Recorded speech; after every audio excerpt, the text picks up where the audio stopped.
Hi, my name's Kevin, and I'm here to introduce you to a new YouTube channel called The Iteration Station. And it's just like what it sounds. We're going to try different iterations on different things and try to make them better. Hopefully it'll be entertaining for you guys to follow us, and you can learn something at the same time. So anyway, the reason I've got this old RV in the background is we're going to start with that. I bought this RV. It's got good bones, and we've been going through the inside, and I'll show you that later.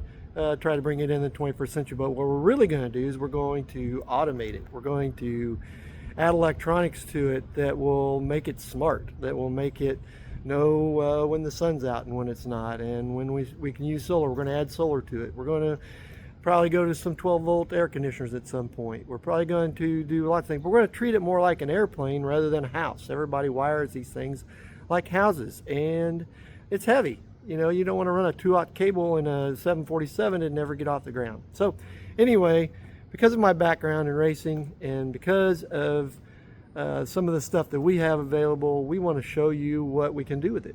And that doesn't matter whether it's an RV or a tractor or whatever, or even, you know, whether it's a Class A or it's one of these pull behinds you see behind me here.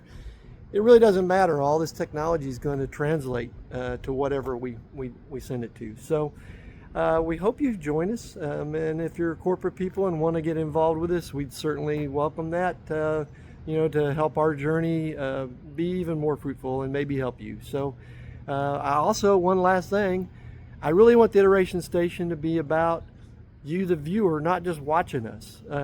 Send us ideas. You know, iterations come from everybody, and you can watch me and you may say, hey, I've got a better idea than what he's doing. Send it to me. Let's hear what you've got. Maybe we'll use it.